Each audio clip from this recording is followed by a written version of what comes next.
Make no mistake, these are not just numbers, and we'll help folks who've lost their jobs through no fault of their own by providing the unemployment benefits they need and protecting the health care they can. These aren't just statistics, but hardships experienced personally by millions of Americans who no longer know how they'll pay their bills or make their mortgage or raise their family future.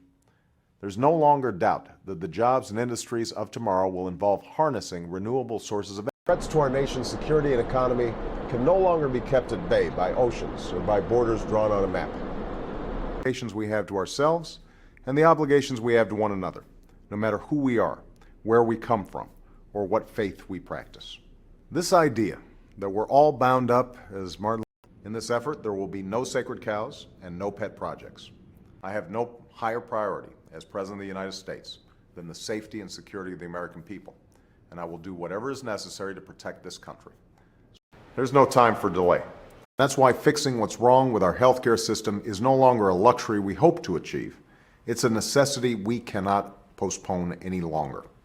Coincidence that the lack of strong consumer protections led to abuses against consumers. The lack of rules to stop deceptive lending practices led to abuses against borrowers. This new age, make no mistake, this is a jobs bill. The Senate and the House have now produced legislation that will bring down costs, provide better care for patients, and curb the worst practices of insurance companies so that they can no longer deny Americans coverage based on a pre-existing medical condition. We know there are those who will oppose reform no matter what. And no matter how you get your insurance, insurance companies will no longer be allowed to deny you coverage because of a pre-existing condition.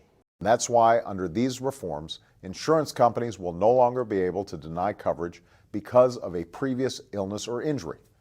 And in condition, so no insurance company will cover her. Then I want insurance companies to make arbitrary decisions about what medical care is best for you, as they do today.